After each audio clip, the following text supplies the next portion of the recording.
PrimeXPT is the most powerful trading platform offering immediate access to over 30 assets. Trade cryptocurrencies, forex, commodities, stock indices, and much more, all from a single Bitcoin settled account. Visit the link below and start trading on PrimeXPT in minutes.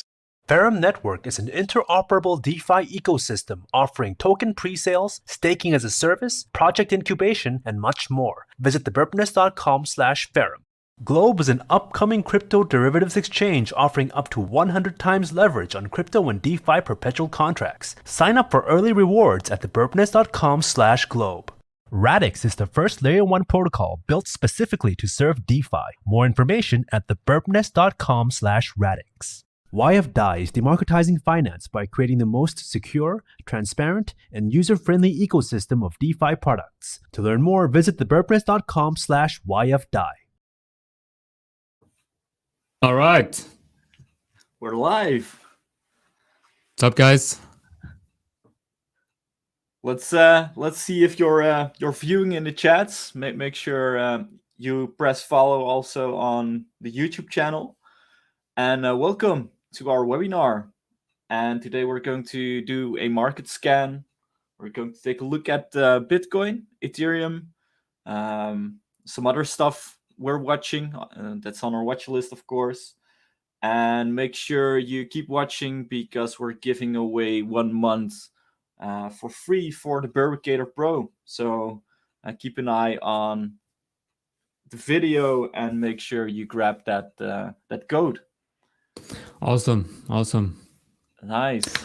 All right, so I think obviously everyone probably wants us to look at Bitcoin. Yeah, let's do that. I think I have already shared two setups and two ideas that. And by the way, guys, I've gotten a lot of positive feedback on the Bitcoin long I posted a couple of days ago. And just to be sure, it's we actually do talk about these setups together in the TA team before posting it. So, for example, this setup that I posted was pretty much Ape that told me to post it, and so it's important to remember that most of the calls are actually a team effort. So I think it's important to know that we are actually a team working on finding the best calls here. Shall we actually go to the setup and see how it's developing and maybe give our reasoning why we thought it was a good call? Yes, I can share my screen here, and so I think what I'd like to do here is kind of use the replay tool here and go back and look at the price action prior to the setup. Yep. So I remember thinking that what really got me interested was, first of all, this is a very important area because I'm watching it as a strong support and resistance area because of the fact that we have not only a resistance area going through here based on price action, but we also have the 20 and the 50 EMA in this area right here. We also had that trend line-ish. Not sure if it was correctly drawn. I like to use the parallel channel to create like a trend line area. And it did hit quite nicely. And what I really liked about this was the how the fib levels aligned of this move right here. So look at the 4 hour. I think it's better move on 4 hour. Yes, I actually selected that high up here. And honestly, I'm not sure if that's the correct way to draw it, but what caught my interest here, and I mean, it's not going to be a huge difference if you draw it like this, but then again, you have that high, which kind of, invalidates it, but I'm just going to view it as the general area up here. It was actually just a slight deviation. Yeah. And it's a problem when drawing Fibonacci levels that, if there is an other top, do you pick the first one or the second one? Is it invalidated and stuff like that? But I think Yeah, this one was I valid, think. in my opinion. Yeah, I mean, I think it would be. I mean, you obviously have. I mean, a picture perfect fib would be drawn from that low to this high, but what would invalidate this move as the move to put the fib on would be something like this, maybe. Yeah. Where you have, a market structure kind of stretching out and creating a bullish market structure above this whole structure. That would then obviously invalidate this, and in that case, I'm not really sure if I would even have the fibs drawn like this. But what really got me interested was the fact that you had the what I'd like to call the long RLC. It's basically the area between the 618 and the 786. If we have a W or a double bottom or some type of reversal pattern down inside this area with the bounce of the trend line, and then a reclaim of the 50%, that would, in my head, tell me that we have a low time frame reversal pattern going on inside a bigger high time frame area. Yeah. And also combine that with the fact that the stochastics RSI is bottoming out on the hourly quite nicely here, and on the 4 hour it's also bottoming out quite nicely below 20. So I actually started averaging in on a position here, and I remember we talked about it when we actually had that double bottom and we were approaching this level for the second time. And so what we have here is not only a double bottom, but also a higher low and possibly a higher high. So a break in market structure is possibly happening right here for a breakout. Yeah.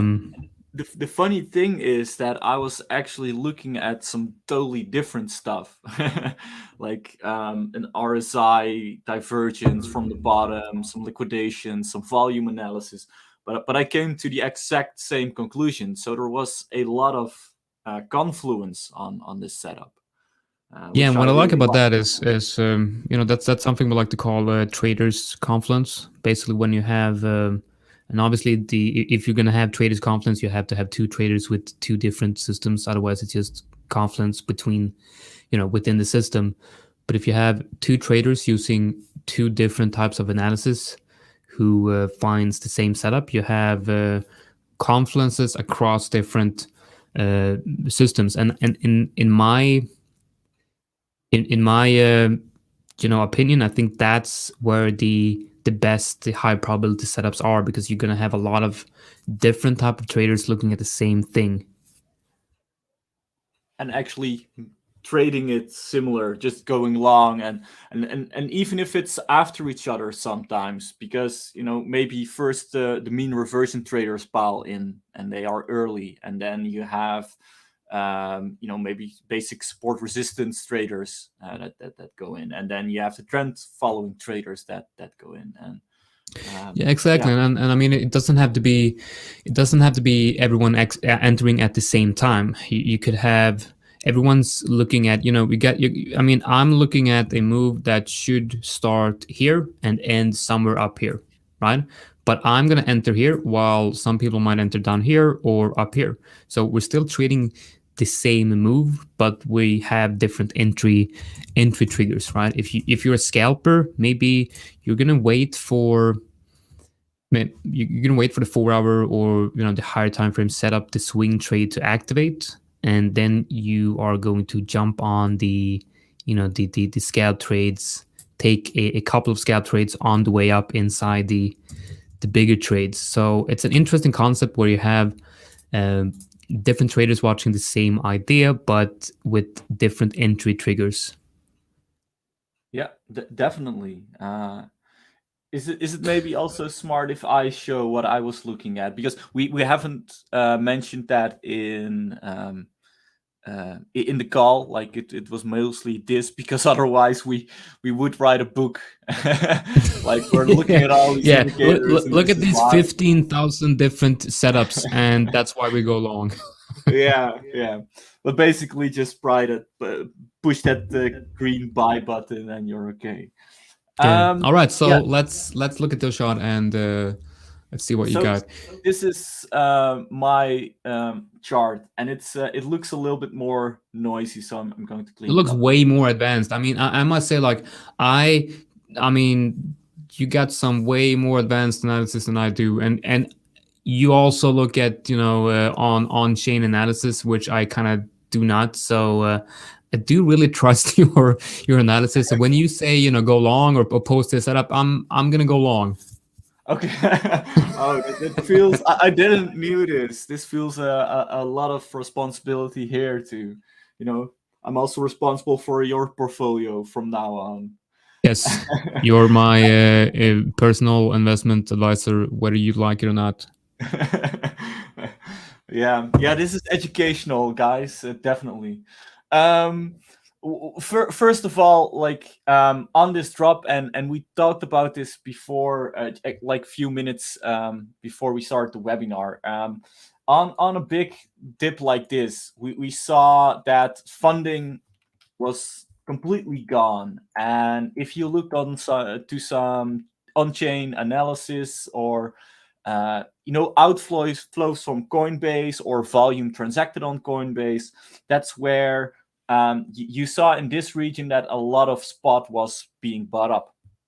So it gives an indication to go long, but you might want to see that in the charts too, especially if you want to catch some kind of trend. And basically, we had a low, we had a higher low, and of course a high and a higher high. So if you want to catch that trend, you look for that higher low again. And it looks quite advanced, because this looks fancy, and there are some lines that move through the chart. This is basically just an RSI with some extra labels on it. But the idea for this volume analysis is basically like, what's the average buying entry for people in this range? And often what you see is that it bounces from that average. And traders can use moving averages for that, but if you add volume to a moving average, you get a VWAP, and that's the volume weighted average price, which is the average, but then you take volume into account. And that's what I did. What you can do is, on TradingView, is add a anchored VWAP, and you add them to the swing low. And you can also add it, for example, here. But I like this low better because there was more volume. And what you can see is a moving average, this one over here, that basically supported price at this level. And this volume analysis tool over here, the volume profile was a little bit from further back. But basically, what you often see is that price bounces within the bulk of the volume. So you could see that here, that it was touched here. It just wiggled around here. It was bought at the bottom here. It tried to break out, but didn't really get that breakout, and then got back to that volume area. So that's basically support calculated by taking the average of the volume. And so also over here, that yellow line, you can see that was also support. And it's not weird, because I'm basically using two ways to measure support with volume: a VWAP and this yellow line, which is the value area low. So that's why there is a lot of confluence here, because they're measuring the same. And then there is this small bullish divergence on the RSI exactly at that support. So for me, that was a good reason to long. And then there was this chart with the liquidation levels, where what we often see is that when there are a lot of liquidations above, and these are short liquidations, price tends to move towards them and actually catches them off guard, or before their liquidation happens, these shorts want to get out of their position and they create buying pressure. So we started, the call was done somewhere over here, I think, or somewhere over here. I'm not sure. Let's take a look. It was. I think right prior to the break above the point of control of the VWAP. Yeah, so over here, it was done, and you can see that all these shorts were being liquidated, and price went down a little bit, but again, more shorts were liquidated. So when you speed this up, you can see price moving and eventually pushing through and on bigger volume. So this is Coinbase, but often Coinbase and futures have a relation based on volume and some arbitrage stuff. And also when you see a lot of volume, that's basically spot pushing and basically spot trying to get those futures out of the position. And can I ask you a question? Yeah. So when it comes to your volume analysis right there, so how right before, like when we wanted to enter, right before the breakout, like what makes you want to go long in terms of the volume? Is it the increased volume when when the double bottom is formed, or is it the increase in volume right when the breakout actually happens? No, actually, I was already long before we did the call. This volume is actually when you are too late to catch that break. Yeah, so that's going to be the breakout traders basically. Yeah, the breakout traders. Whatever. All the people often forget that's also a lot of algorithms. The algorithms push through where the market makers push through, especially because they see the liquidation. It's the liquidations happening, and then the arbitrage from different exchanges, because liquidations don't happen on Coinbase but on other markets, and market makers are shifting a lot of Bitcoin and USD around to balance stuff out. So that's also this volume. So it's often too fast, almost too fast to catch it by hand, and only if you scalp and know how to read order book or order flow, you can scalp stuff like this. But there were indications, and basically the indications come from previous volume, and it's more like where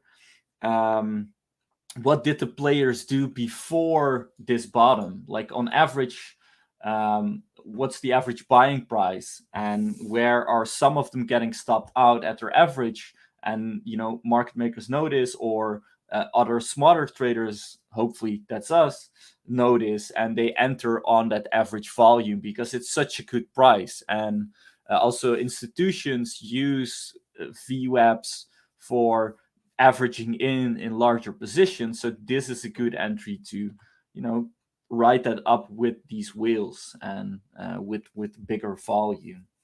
So you're kind of looking at you're kind of looking at the volume profile. You're looking at the not the exact control area, but a zone around it as some type of accumulation area for bigger players, perhaps. Yes, and what's often interesting is that, especially in this bull market, is that you need to try to identify where the selling pressure stops. So over here on this drop, like the most volume is often transacted near the bottom over here, and often you get a second touch, and that always lines up with a RSI divergence, or almost always. But what's also interesting is that there is also a maybe a convergence with volume. So in this second touch down, there is a lot less volume and a lot less liquidity. So all the liquidity that was there is taken, and it's almost like a test and see if there is still some liquidity left. It also often traps some late shorters who think that it's breaking down again and goes lower. So it traps those too.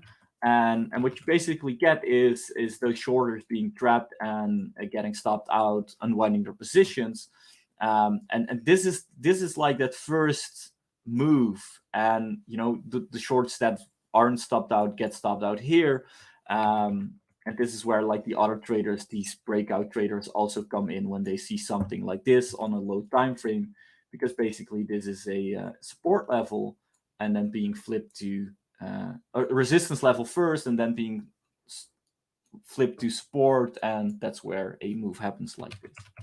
So that's the initial first move there.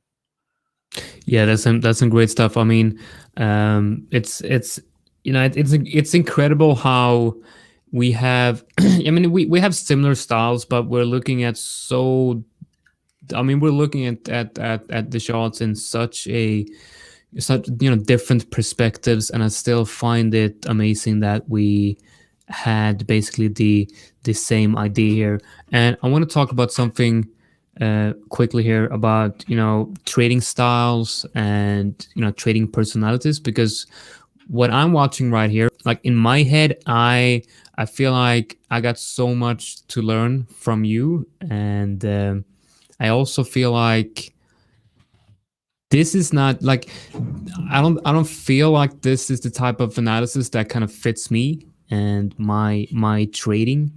So I think it's very important for everyone to realize that you have to kind of find what works for you, and not only what works, but what you are comfortable, doing and continuing to do. You know what I mean? Like find something that you actually enjoy. And I do really think you enjoy doing, this type of analysis and, on-chain data and all of the analysis that you have just shown us. But for me, I honestly, I don't get it. It's just we have such different styles, but I love that. I love that fact about trading, that you can really approach the market in so many different ways and still be profitable. Yeah, and I think that's a result from how you have experienced the market, how you view the market, how you personally want to trade, for example. Like, I think it's in a bull market like this, I have the idea that it's smart to go long, and I want to know where these bigger players are moving and buying their spots. So I also need the techniques that maybe fit that view and try to identify how these bigger players work. But yeah, I think and I think that's definitely something where I'm lacking that type of analysis to kind of find find where the bigger players, the institutional players, the whales, where they start to accumulate and where they want to be buyers. I definitely think, because I think my type of trading is more based on waiting for it to happen and waiting for a trend to form, or some type of some type of major break in market structure. And usually when that happens, the absolutely the best type of entry is already gone, right? Yeah, that can be a problem, but it gives some certainty sometimes if you wait for confirmation or something like that. So yeah. All right, so where do we see this going? Maybe we go back to yours. Yeah, so we can go back to my screen, and I kind of want to show. I think we're trying to add it at the same time. All right, so I want to talk about how first, like how I wanted to kind of manage this trade in terms of taking profits and moving my stop loss. So the idea here was to take 50% profit here and 50 here. So the average risk to reward would be around 3, somewhere between 3 and 3.5, because obviously if you take 50% here, I mean, if you take 20 here, and 50 here, that would be 50%, and that is the middle of 50-50. So that's going to be your average risk to reward on the trade. And the trade management with moving the stop loss is basically this. When you have a break and retest like that, I want to reduce my risk in half by moving my stop loss up 50%. Not 50%, but reducing the stop loss by 50%. Let's play price action forward here to kind of see how this played out. So that is the that's the break and break and retest. So when we have confirmation of a bounce, which should be here, I move my stop up 50%. And my next idea with managing this trade would be if we retest, I mean, if we break and retest this area, so if we reclaim this level as support, I want to move my stop either to entry or below some type of swing here in this area. So what happens here is we reclaim that area right now as support. If we get a push up in the next couple of hours like that, I am going to move my stop loss here, kind of securing the position. And also what's important when moving your stop loss is you can't just move your stop loss and base it on, I mean, you kind of have to make a new setup when moving your stop loss. So if you move your stop loss here and price is trading here, you have to think about this setup as a new setup where your current price, let's say current price is here and stop loss is here, right? Now, does this make sense according to your system? And I would say not really, right? But if you wait for a break and retest of this level, now this setup makes much more sense. So when moving my stops and managing my position, I like to view it as a new setup inside that setup. And if that new setup does not make sense, I can't really move my stop loss up. If that makes sense. Do you agree on that? Yeah, I think that's more advanced than I do. Basically, what I do is just move it behind some lows or pick a moving average from my initial setup, for example. If this setup comes from a 20 EMA, I just move it up slightly below that EMA if I see new highs or a new low forming. Yeah, so here it would line up with either of these swing lows here. Yeah, we have the 20 and 1 hour. And I don't care a lot of giving too much back, so it would probably be the first one. All right, yeah. Just giving it some room to run. And also and also it lines up with the 4 hour 20 right there as well. Yeah, so, yeah.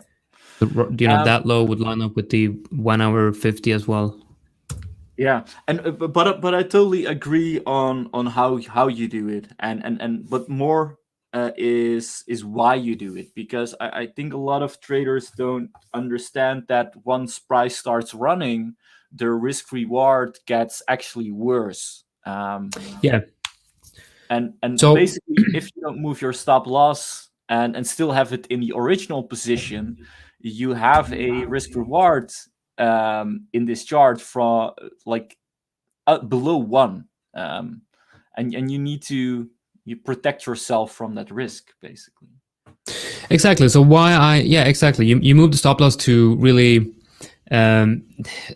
because one of the worst things, like honestly, I think I would have like all my losers are going to be a -1R, right? So I risk the same amount of all my setups. So if it's not like 1 minute scalping, of course, but usually like I'm gonna lose 1R, right? And I would rather lose 1R. So I would rather have a losing trade than have a, this is a 4R trade. So I would rather have, 1R loser than to have a, 4R trade stop me out at entry or something stupid like that, right? Yeah. Because that's one of the I think most important parts about trading is to, while letting your winners run, you have to secure the positions so that a big winner will never turn into a loser or even a break-even trade, because you are when you're giving back money or when you're giving back profits to the market, you're actually kind of screwing up your own statistical edge, right? If you have a 5, like for example, let's say price starts to show very clear reversal on the 15 and 1 minute, 1 hour shot here, I'm going to exit. It makes no sense to be stubborn and wait for that profit target to hit if it's a very clear reaction here. So if you don't take profit here and you wait for price to come down to this level and maybe stop you out at entry or even at a loss, that is going to basically tell you that your trading system has given you a 4R winner and you decide not to take it, which means that you remove a 4R winner from your trading statistics and you're just making your edge worse. So it's very, very important to keep your stop loss moving up with price if it makes sense, to keep that edge, running, if you know what I mean. Yeah.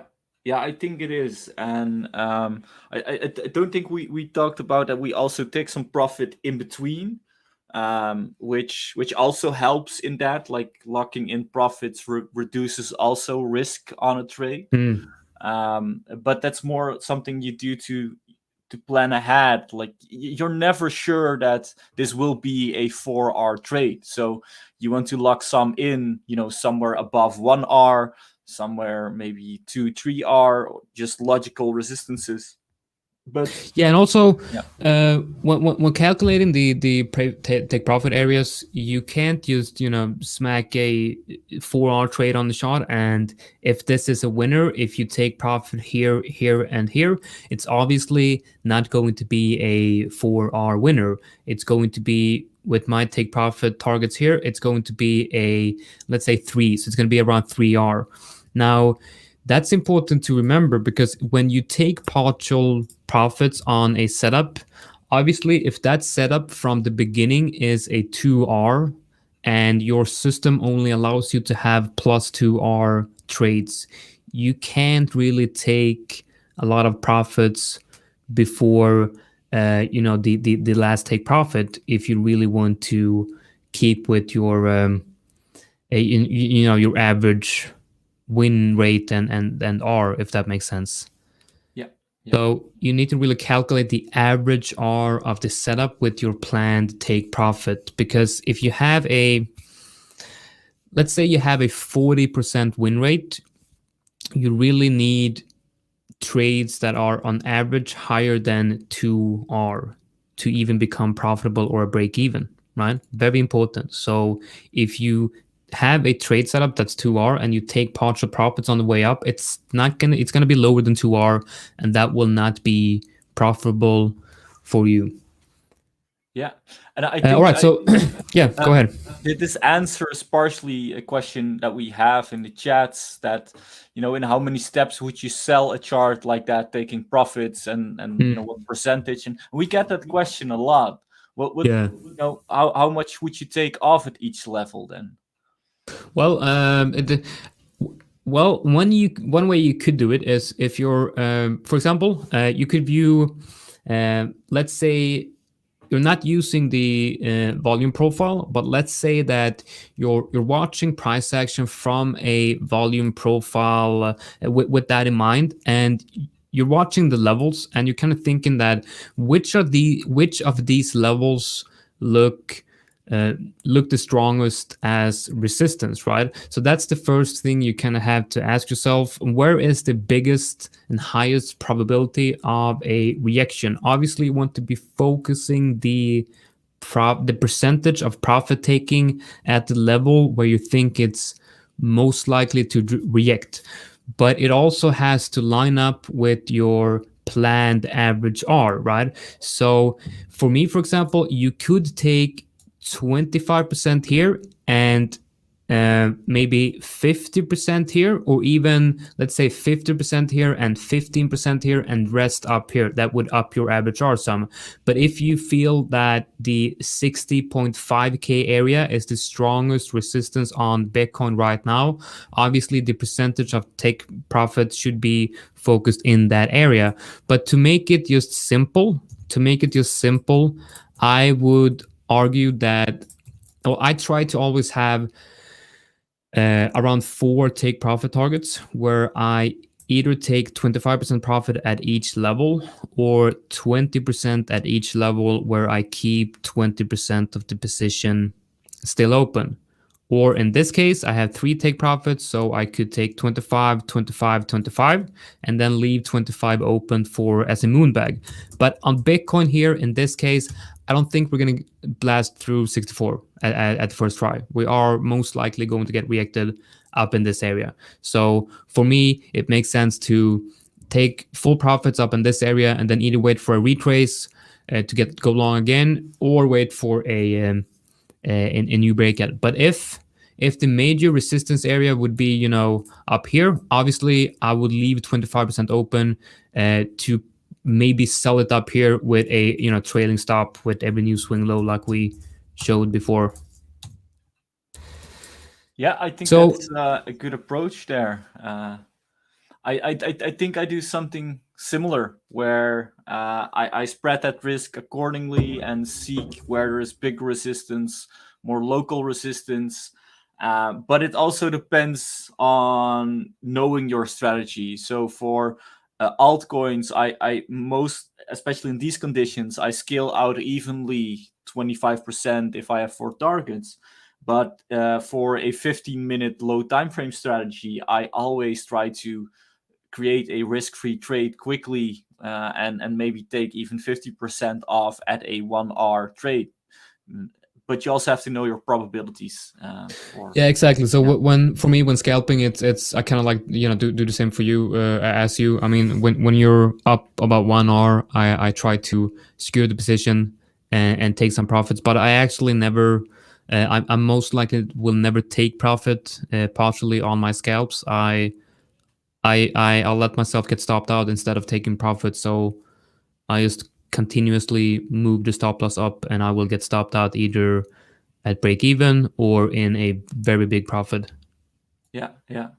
But it's good to know your style and have done your best back testing to understand how a chart can move and what you're actually playing and how much profit it potentially can give you.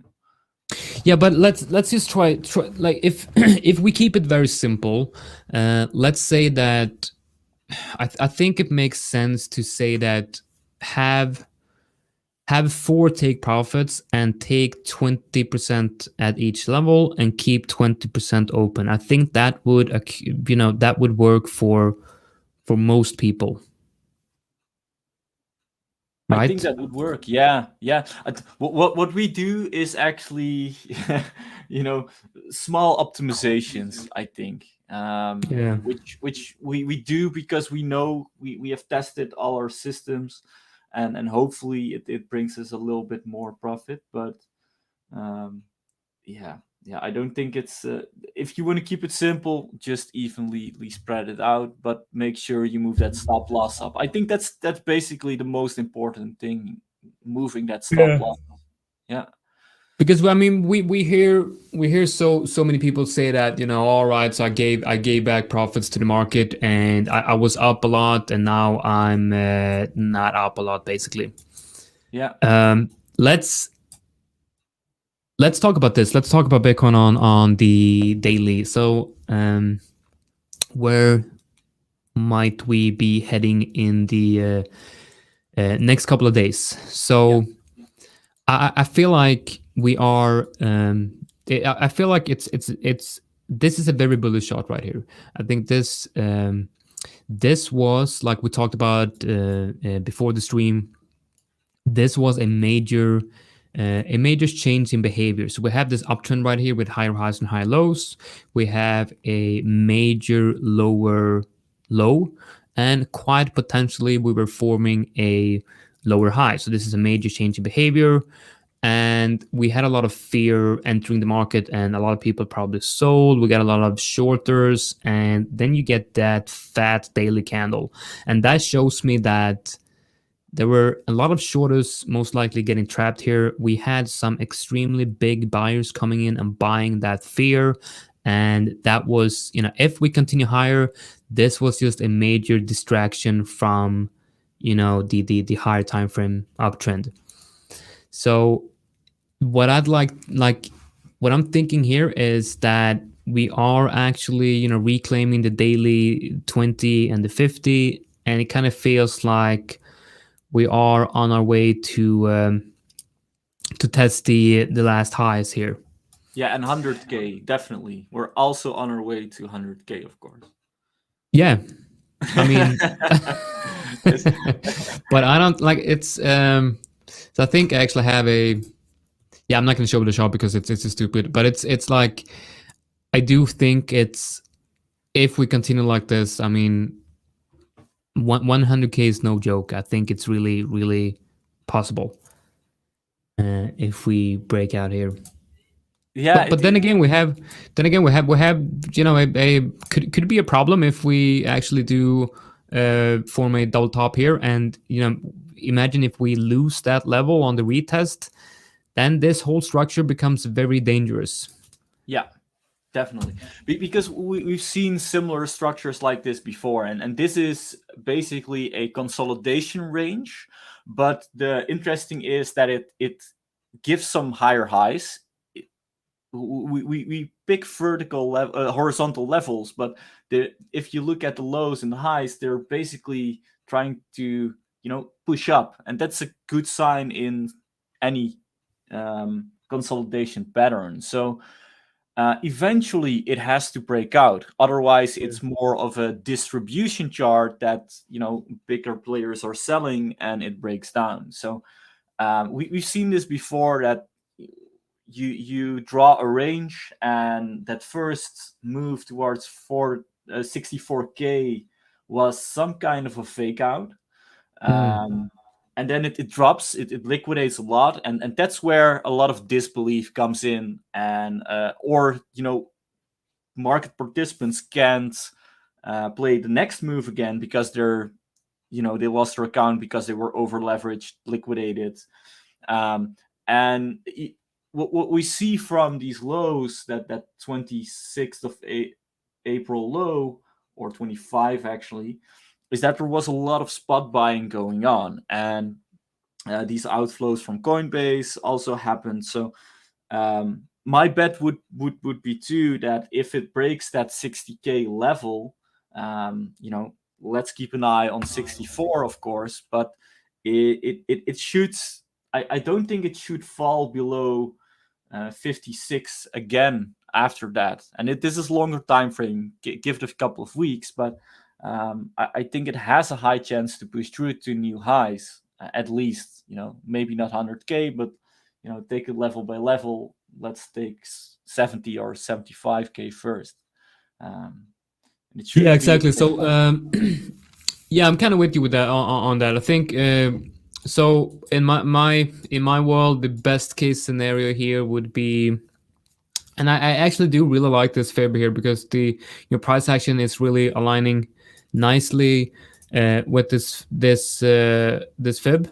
I like the 236 here. I like the bounce up to 50, and I do really like the 618 here.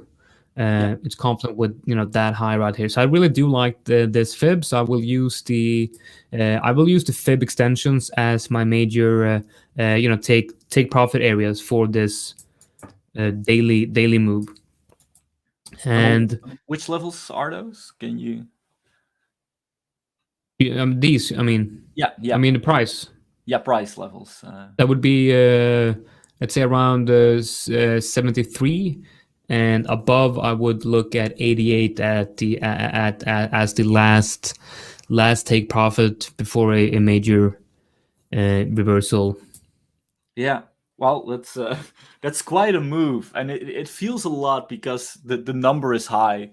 But if you do it percentage wise, Yeah, but I'm not really thinking percentage wise. I'm just thinking, I'm looking at the behavior of this trend right here. So if we're gonna get some type of similar move to the upside, I mean, this move right here was 100%, Yep. right? Yeah. So that's a 2x. Obviously, the percentage wise is going to be smaller and smaller, but it's still quite some massive moves, right? So let's look at that one. That would be from current level a 31% move. So let's say we have maybe a 20% move to the upside, something that could very well look like this is what I'm thinking. That's kind of lines up with what we had before, and that's just what I'm basically looking at if we break the 62 to 64k to the upside. So right now in my head what I'm thinking is something along these lines to begin with. But I do think, because we have been consolidating inside this range for quite some time, I think the breakout, if it's not a fake out, the breakout is going to be massive, and I'm not sure that we're going to get a retest. No, that is a big possibility. But afterwards, I want to see a trend forming, whether it's 1 hour, 4 hour. It probably doesn't go lower, but a solid trend, and that's that means that there's really interest in buying up, and not too much profit taking going on. Yeah, I mean, look at the 4 hour trend on these recent up moves. It's pretty much perfect, right? It's clean, yeah. Yeah, so if we get something like this, I mean, there's some insanely high R trades to be taken here as swing trades if we get something similar. I mean, we're talking about maybe 10 R trades based on a very simple break and retest strategy using the 20 and the 50 and the 4 hour. Combine that with stochastics, you have some solid entry triggers around this area. And imagine you're buying, putting stop loss below the wicks, and imagine you're selling as soon as you kind of lose the 50. I mean, even up here, there's a 10R trade. You could easily, of course, that wick is most likely gonna stop you out. But there's still some insanely good swing trades to be taken when Bitcoin is ranging. So if we form some type of 4 hour trend like this above all-time highs, I think that's going to be not only quite easy to trade, but it's going to be extremely profitable. Yeah, I think it is, and this is where our trading styles, for one of my strategies, is super similar to yours. We both use a stochastic RSI for some confirmation, but basically we slap on some moving averages or exponential moving averages, and follow the trend. And I think these are almost the easiest trades you can take if you just know your conditions and know your strategy. So I mean, I'm trading this in the forex market and on Bitcoin and altcoins. So I mean, this is a good example of that, right? You have, if you look at the I don't know, you probably have something on the 50. Yeah, so look at this. I mean, it's just beautiful. You have the let's remove this. It's such a simple idea. And usually what I look for is like a rounded bottom on the 20 or the 50 with a stochastics bottoming out. Best case scenario, you get like a bullish engulfing or a bullish pin bar while the stochastics turns bullish. So you could either enter here or on that candle close. and just trail your stop up. I'm not really sure if this would be, the perfect setup, but it's still a very good entry right there. And yeah, and this right here shows the same characteristics. So it's usually I get around 2 to 3 hour trades on this one when scalping. And it works quite surprisingly well on the 50-minute and the 4 hour, and on the one daily. It works very well actually. Yeah. I the funny thing is I'm trading with my moving average strategy is already like 1 or 2 years old. I think I just optimize a little bit by keeping an eye on trend and context, but basically the conditions are the same, and it keeps working, especially in these bullish conditions, because the market is less complicated, and you have that bias of just going along. All right, so let's take a look at another chart. Yes. Otherwise, it would be a BTC market scan. All right, let's look at Ethereum. Holy shit! Look at Ethereum. What it's the breaking fuck? out. Yeah. God damn. So I did actually have this is extremely frustrating because I what day is it? Yeah, so when I woke up this morning, I wanted to go long here. I wanted to go long here because of that bullish engulfing right there. Well, I guess it's not. When you look for bullish engulfing candle, would you have the wick, like the wicks engulfing the previous candle's wicks, or are you okay with just a candle, engulfing the previous candle? Basically my condition is just green. Yeah, for your candle it's blue. But if I see 1 or 2 green candles, I'm buying. That's I think I need to. If it's engulfing, it's better, of course. Yeah, I think I need to optimize my system when it comes to that, honestly, because I do think sometimes, like, I'm taking very good trades where it's just prices comes down and forms a bottom basically, and it seems like you don't really need any strong bullish candle. As long as stochastics forms a bottom and price kind of forms around the bottom, and you have, like you said, 1 or 2 bullish candles at the end of that round the bottom, it works quite well, honestly. Yeah, I think it is. And why I never really took a bullish engulfing candle into account, for example, is because I also use a second EMA. Basically, my entries are based on a 20 or 50 EMA. And I also have like the 10 EMA on top of that, which, if the candle closes above, it's basically engulfing, whether it's 1 candle or 2 or 3 candles, but it shows that initial momentum. But you can also look at the stochastic RSI for that, for example. Something. All right, so Ethereum, I have a very hard time trading something or going long on something that looks like this. It's not really my ideal trade.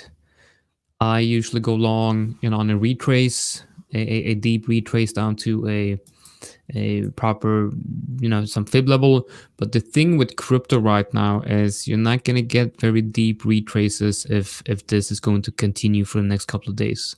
So you kind of, I think you kind of have to switch the mindset here to go, be more, instead of waiting for confirmation, you could, go long in anticipation of a breakout or something like that. And in this case right here, I mean, what I'm thinking, the first thing I'm looking at would be, this area right here.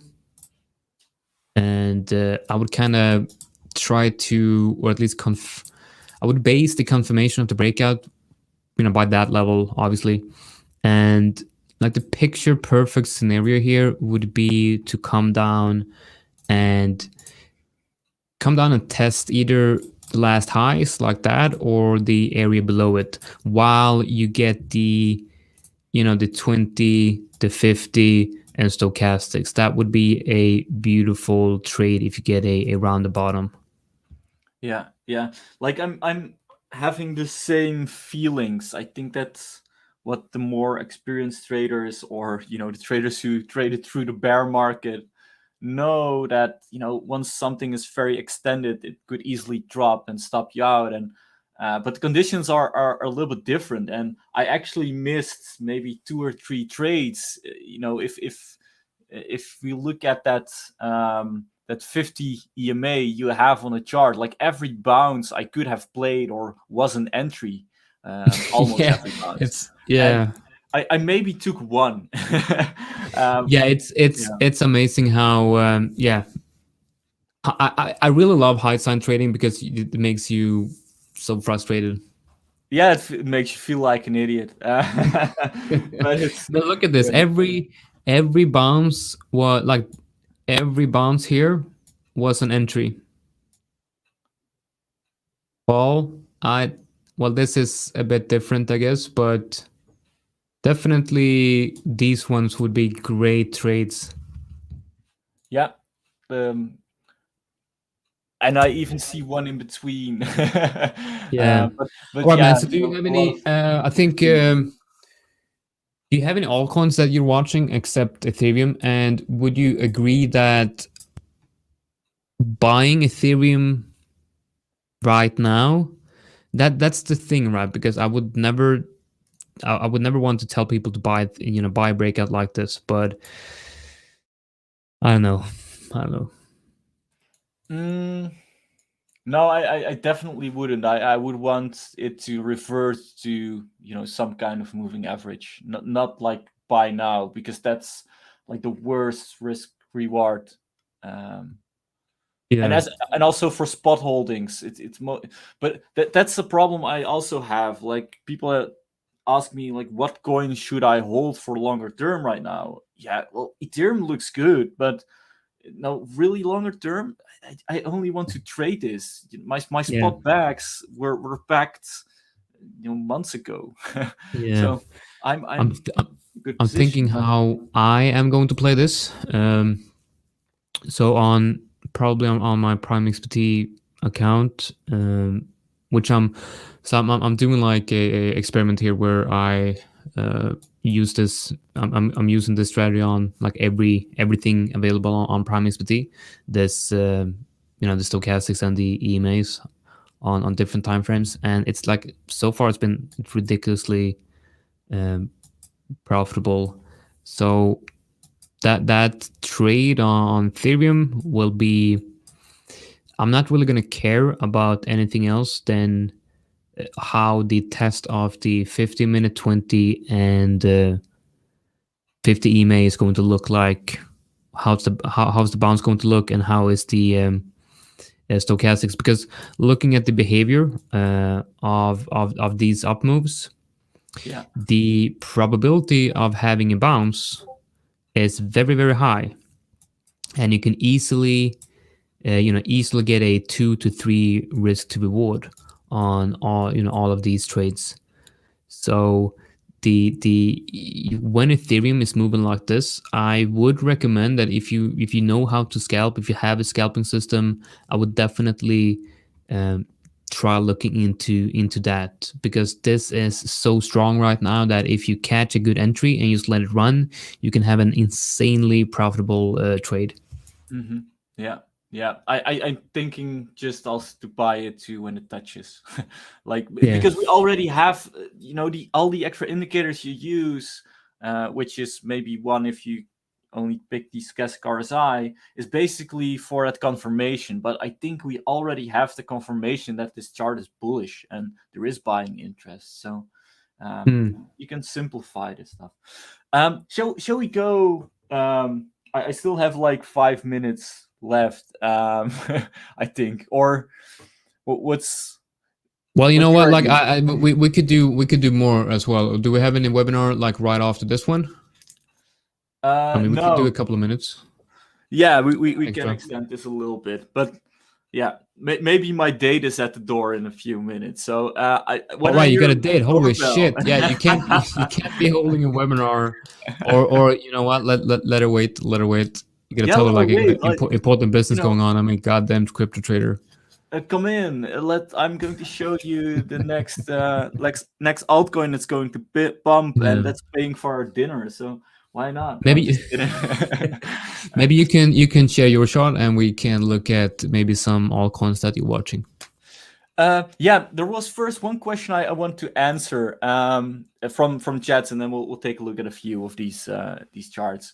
There's less and less people who trade the Ichimoku strategy. In the Birb Nest, I think none uses it. Can you explain this lack of interest on Ichimoku? Well, I'm not sure. I put the Ichimoku cloud and all the other indicators on this chart, so you know how it looks.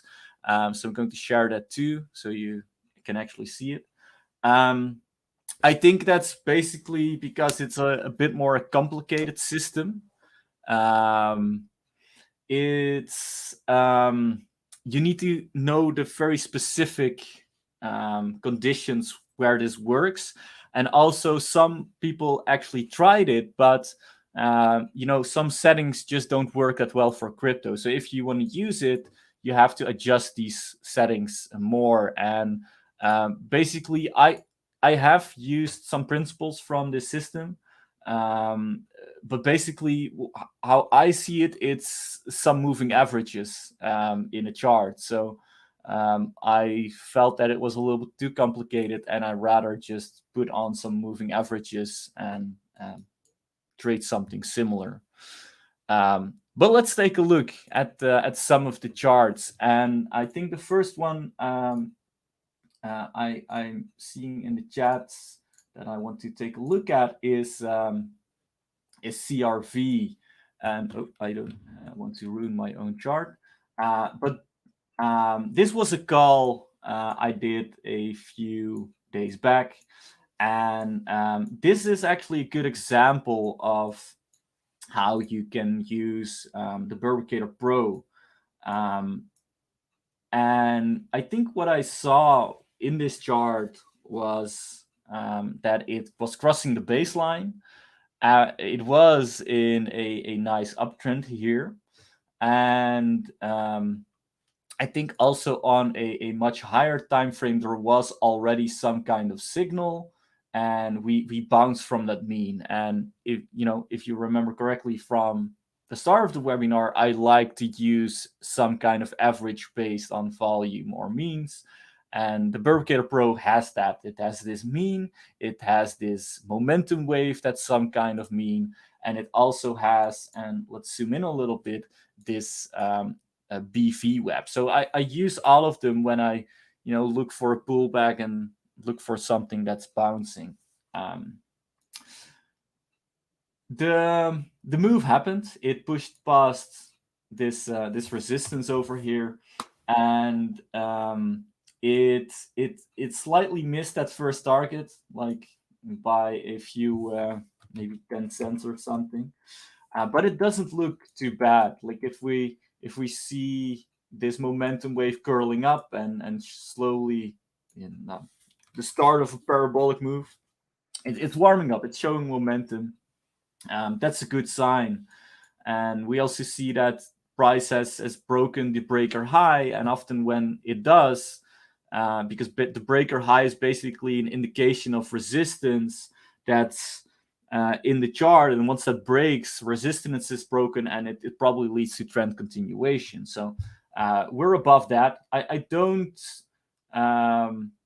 mind that it will retrace further as long as this area holds, which is basically our entry point. So everything in this zone is good for a bounce, and probably will take this further and towards next resistances. Anything to add?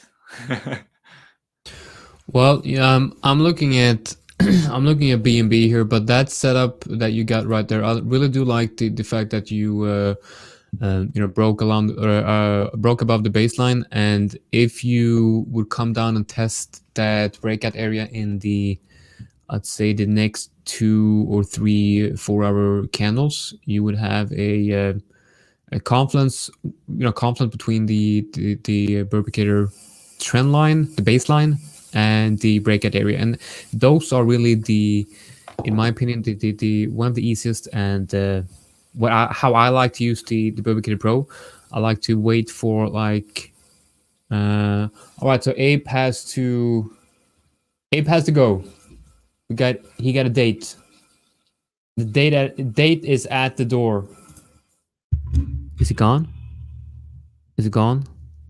Holy shit, that was fast. Anyway, I do like that that break and retest area confluent with the BirbicatorPRO. Let me show you guys the BNB shot.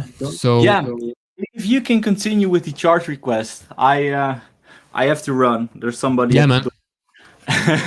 Good luck. Have fun. It was a good webinar, and make sure you'll grab some of these chart requests, and we'll continue later this week. I think we have a webinar on Wednesday together.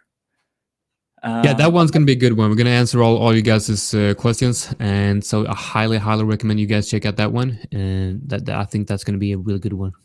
Yeah, great. See you then. Have a good day. Yeah, see you, man. Take care. Bye. Bye.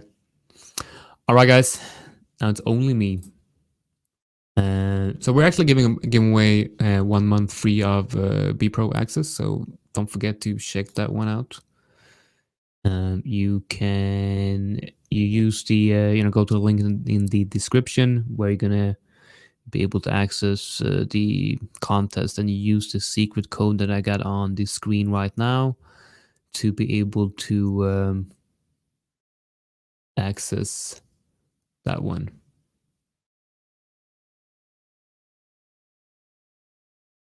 All right, so let's see, we got let's see.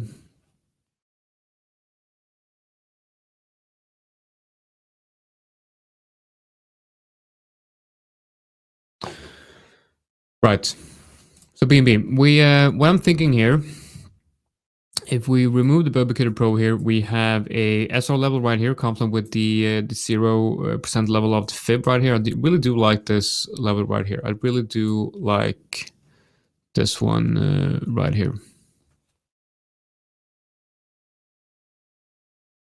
All right, so my water's gone. I'm trying to drink from an empty glass. I've done that like 10 times now. I don't know what's going on here. Anyway, break and retest of this area right here would be beautiful. Beautiful, beautiful, beautiful. Something like that, right? That's what we're looking at. And now add the BirbicatorPRO, right? So if you add the BirbicatorPRO, you will see that a breakout would most likely mean a baseline buy signal, a baseline bullish signal, which is the green is the bullish ones, and the red is usually the obviously the bearish one. The green ones are when price is moving above the so the baseline is obviously when price goes above the god damn it, I'm so confused.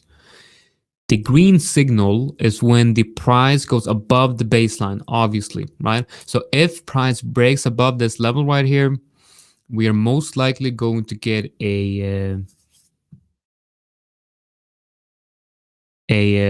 bullish candle, right?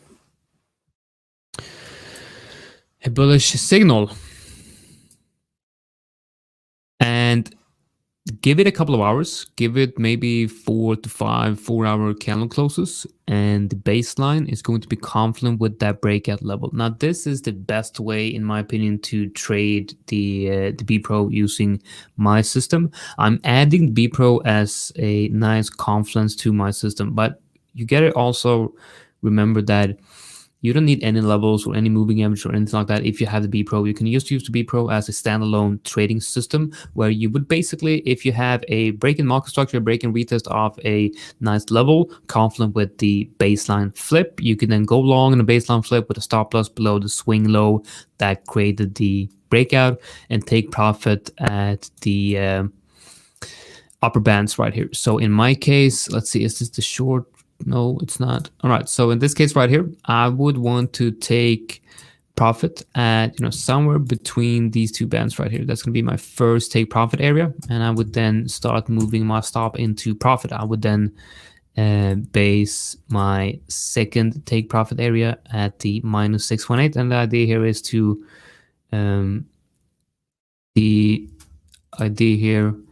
just to let it run.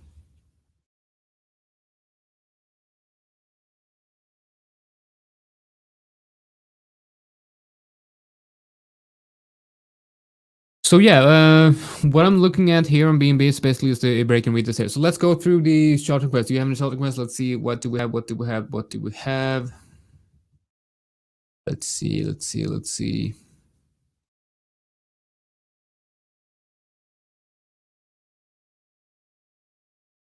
do XRP.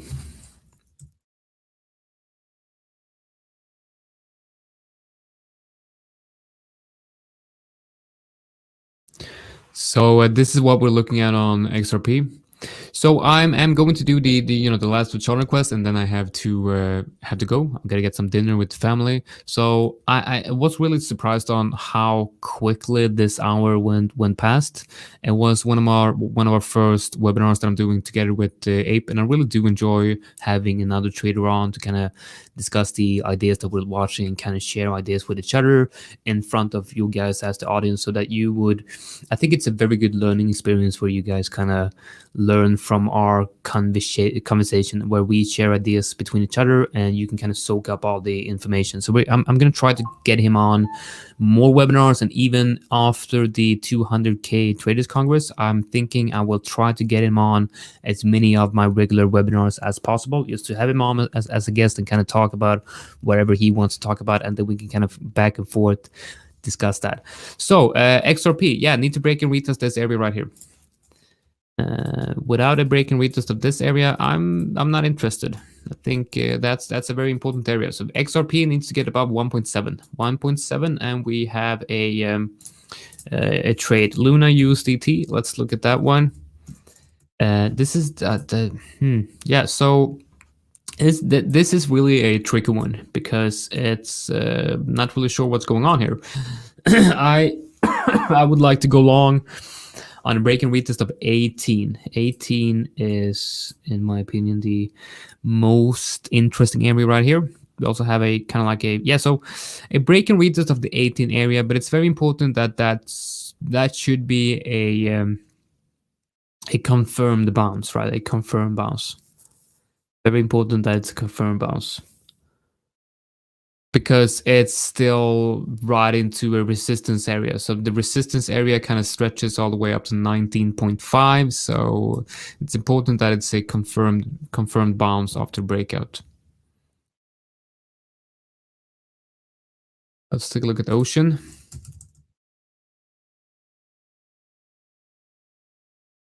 Looks very similar to XRP. Needs to get above, in my opinion, we need to get above 1.5 to 1.6. A break and retest of this area basically is what I'm watching. So a break and retest of the 1.6 area. FTM looks absolutely fantastic. We need to look at FTM. I actually missed posting a call on this one yesterday, but we have something very, very interesting going on right here.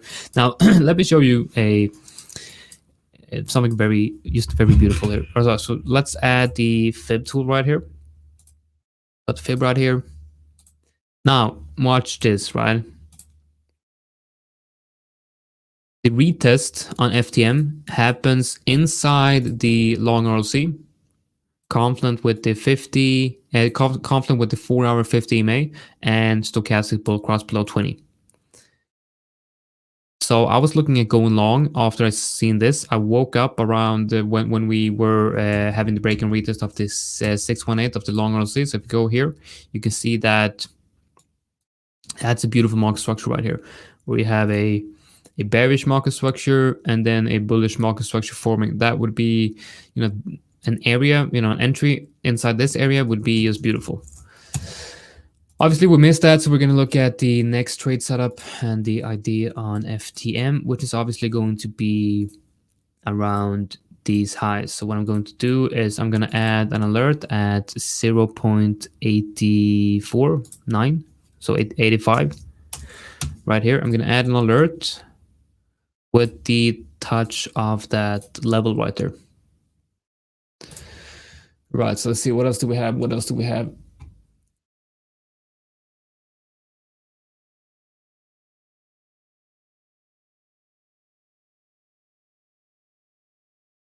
All right, so I think this is a very important question. So you decided to hold it. Now, why?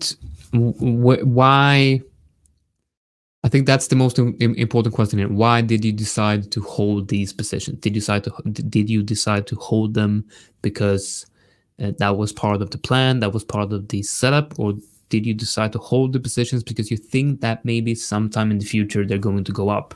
If it's the second one, it's a terrible idea. You should not just decide to hold a position because you think that maybe it's going to go up sometime in the future. Well, obviously, I mean,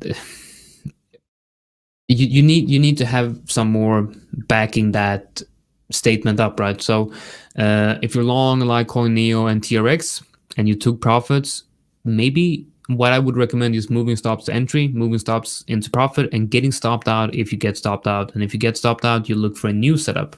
Let's quickly go through Litecoin. Actually, I'm kind of in a hurry now, so I need to do this rather quickly. So if Litecoin loses 324, we're most likely going down to the 290 area, in my opinion. So if you're going to hold Litecoin down through this level, expect a retrace down to 300 to 290, where you're most likely going to get a bounce. But I think it's better to, if you're in the setup, kind of take profit, get stopped out at entry if you can. And if you break down further, you're going to get another entry opportunity lower, basically.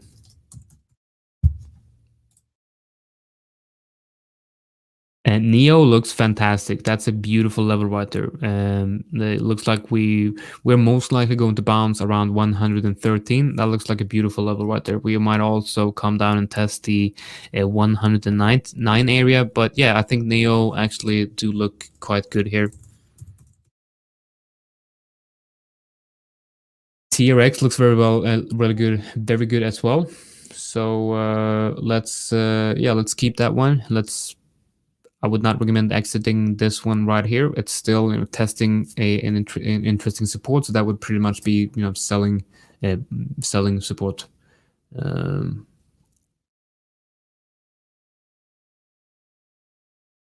All right, man. So I need to get some food. I'm super hungry, and yeah.